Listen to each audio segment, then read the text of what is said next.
ನಾನು ಮೊನ್ನೆ ಈ ವಿಡಿಯೋ ಮತ್ತು ಫೋಟೋಸ್ ಎಲ್ಲ ಪೋಸ್ಟ್ ಮಾಡಿದಾಗ ತುಂಬ ಚೆನ್ನಾಗಿ ಕೇಳ್ತಾ ಇದ್ದೀರಾ ಯಾವ ಪ್ಲೇಸು ಎಲ್ಲಿರೋದು ಅಂತ ಅಂದ್ಬಿಟ್ಟು. ಇವಾಗ ಮಕ್ಕಳಿಗೆ ಸಮ್ಮರ್ ಆಗಿರೋದ್ರಿಂದ ನಿಮಗೂ ಎಲ್ಲ ಯೂಸ್ ಆಗ್ಬೋದು. ಒನ್ ಡೇ ಟ್ರಿಪ್ಪು ಪ್ಲ್ಯಾನ್ ಮಾಡ್ತಿದ್ರೆ ಬೆಂಗಳೂರಲ್ಲಿರೋರು ಇದು ಒಂದು ಒಳ್ಳೆ ಪ್ಲೇಸ್ ಅಂತಲೇ ಹೇಳ್ಬೋದು. ಮಕ್ಕಳು ಕರ್ಕೊಂಡು ದೂರ ಎಲ್ಲ ಹೋಗೋಕ್ಕಾಗಲ್ಲ. 1 ಡೇ 2 ಡೇಸ್ ಎಲ್ಲ ಮಕ್ಕಳನ್ನ ನಾವು ಇಟ್ಕೊಂಡು ಅವ್ರನ್ನ ಎಲ್ಲ ಕ್ಯಾರಿ ಮಾಡೋಕ್ಕೂ ಆಗಲ್ಲ. ಮತ್ತು ದೂರ ಎಲ್ಲ ಹೋಗಿ ಅವ್ರನ್ನ ತುಂಬ ಸೇಫಾಗಿ ಕರ್ಕೊಂಬರೋದು ತುಂಬಾ ಕಷ್ಟ ಬಿಸಿಲಿರೋದ್ರಿಂದ. ಬೆಳಗ್ಗೆ ಹೋಗಿ ಸಂಜೆ ಬರ್ಬೋದು ಅಂದರೆ ಇದು ಒಂದು ಒಳ್ಳೆ ಪ್ಲೇಸ್ ಅಂತಲೇ ಹೇಳ್ಬೋದು. ನನ್ನ ಪೂರ್ತಿ ವಿಡಿಯೋ ಯೂಟ್ಯೂಬ್ ಚಾನಲಲ್ಲಿ ಆಲ್ರೆಡಿ ಅಪ್ಲೋಡ್ ಆಗಿದೆ, ರಶ್ಮಿ ಮಹೇಶ್ ಅಂತ ಅಂದ್ಬಿಟ್ಟು. ಇಂಟ್ರೆಸ್ಟ್ ಇದ್ದರೆ ಹೋಗಿ ಚೆಕ್ ಮಾಡಿ. ತುಂಬ ಎಂಜಾಯ್ ಮಾಡಿದ್ದೀವಿ. ಮಕ್ಕಳು ಫ್ರೆಂಡ್ಸ್ ಜೊತೆ ಹೋದ್ರು ಅಂತೂ ತುಂಬಾ ಸಖತ್ತಾಗಿರುತ್ತೆ. ನಾವಂತೂ ಎಲ್ಲರೂ ಚೆನ್ನಾಗಿ ಎಂಜಾಯ್ ಮಾಡಿದ್ವಿ. ಯಾಕಂದರೆ ಎಲ್ಲ ಯುಗಾದಿ ಹಬ್ಬಕ್ಕೆ ಊರಿಗೆ ಹೊಟ್ಟೋಗ್ಬಿಡ್ತೀವಿ ಅಂದ್ಬಿಟ್ಟು 1 ಡೇ ಟ್ರಿಪ್ನ ಪ್ಲ್ಯಾನ್ ಮಾಡಿದ್ದು. ಸಖತ್ತಾಗಿತ್ತು ಅಂತಲೇ ಹೇಳ್ಬೋದು. ಮಕ್ಕಳಂತೂ ಫುಲ್ಲು ಖುಷಿಪಟ್ಟರು.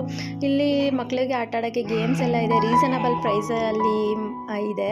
ಮತ್ತು ಬೋಟಿಂಗ್ಸ್ ಎಲ್ಲ ಇದೆ. ತುಂಬಾ ಚೆನ್ನಾಗಿದೆ. ಮಕ್ಕಳಂತೂ ಫುಲ್ಲು ಎಂಜಾಯ್ ಮಾಡ್ತಾರೆ. ಈ ಸಮ್ಮರಲ್ಲಿ ಒಂದು ಒಳ್ಳೆ ಪ್ಲೇಸು. ನೀವು ಎಲ್ಲ ಹೋಗಿ ಆಟಾಡ್ಕೊಂಡು ಬನ್ನಿ. Thank you for watching.